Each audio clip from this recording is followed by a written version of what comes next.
Welcome to Real Life with Jenny. My name's Jenny Senapataratna. Grab your favorite drink, get a snack, and we'll get started.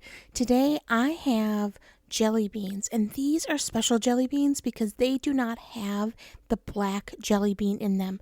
What a treat that I can just reach into the little jar and know that every bite will be delicious.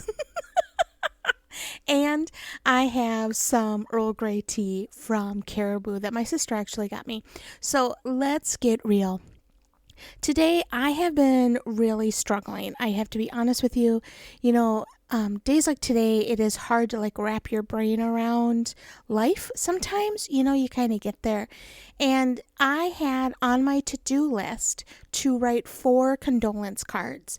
Now, I realize that that should be pretty simple.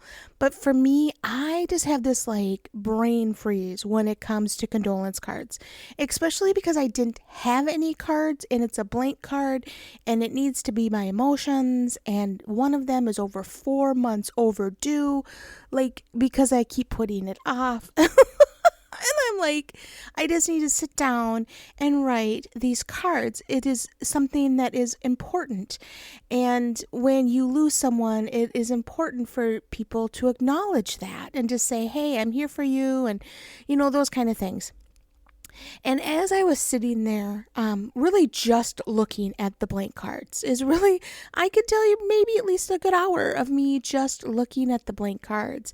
I realized what was happening. I realized that I feel like I have to have all the answers.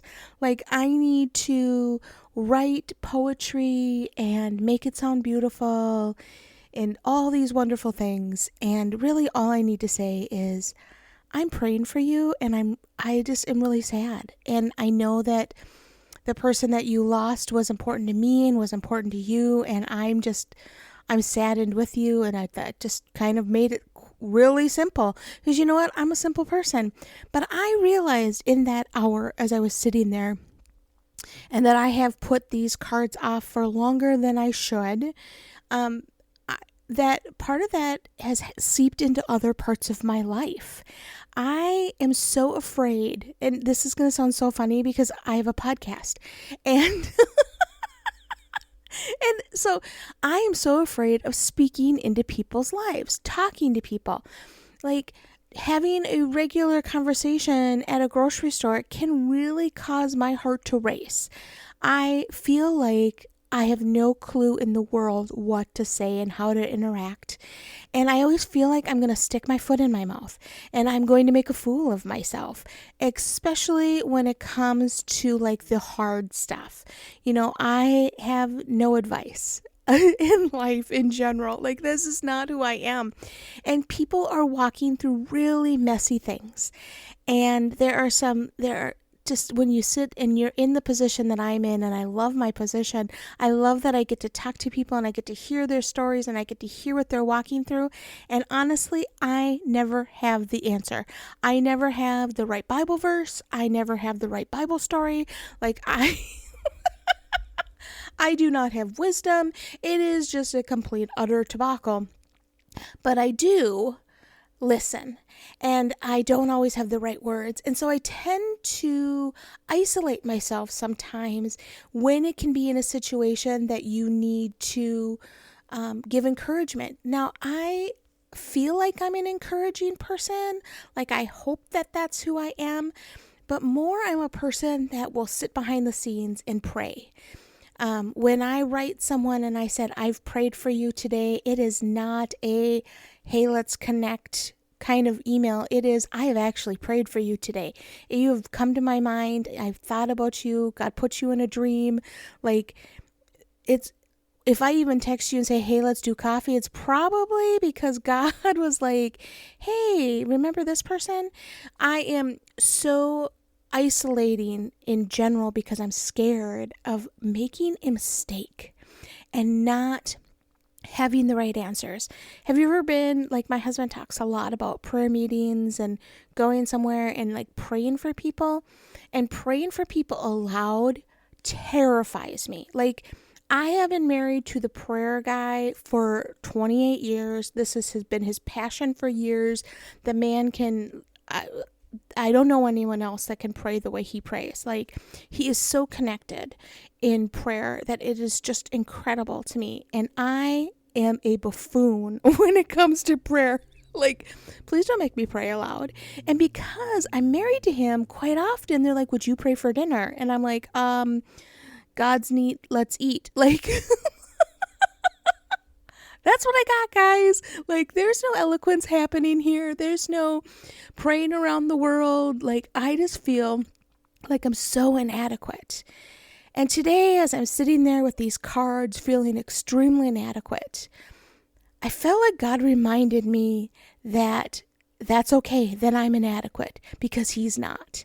He is the God of the universe, and he will be the one that has the answers.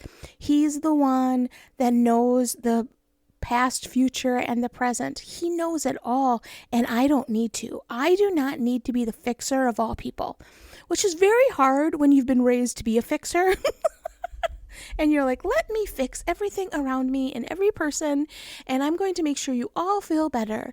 And my husband talks about putting Band-Aids on bullet holes.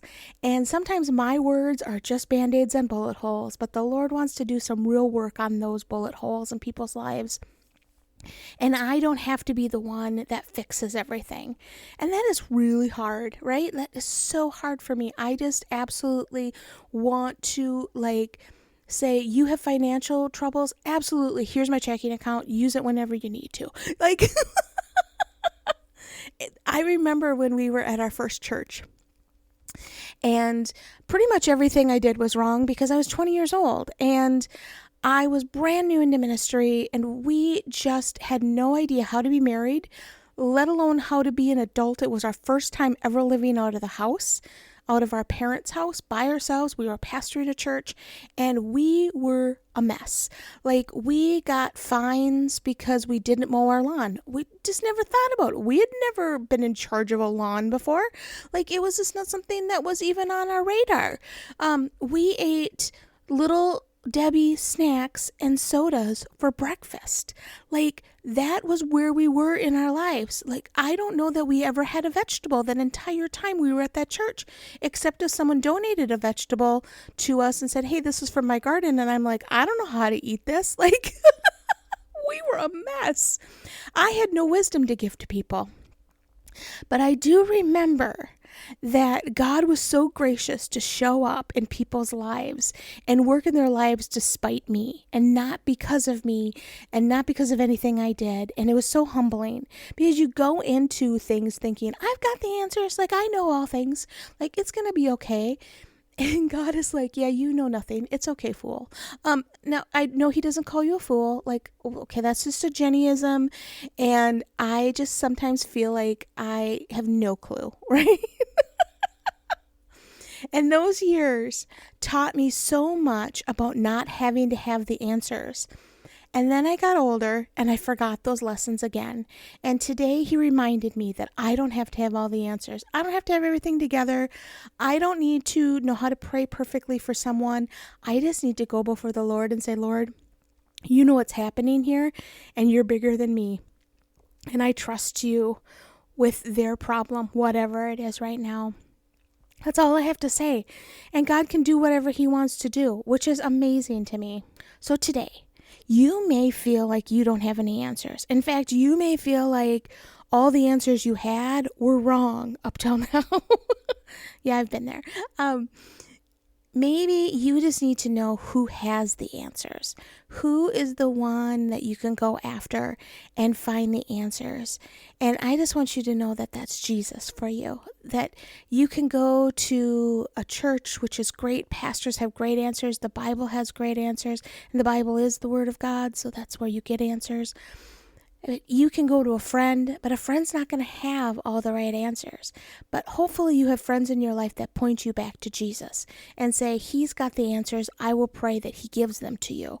I will pray that we can walk through this together, because it's not about having all the answers. Sometimes it's just about walking through life. I have friends in my life that I may never understand what they're walking through. may never happen in my life that I completely ever understand. Like they can explain it 100 times and I can see their emotions and I can see it, but I have never lived through it. And I have learned to not pretend to understand. I do not need to understand your illness or what's happening in your marriage or your loss or your job to know that I love you and I will walk through it with you. And God is the same.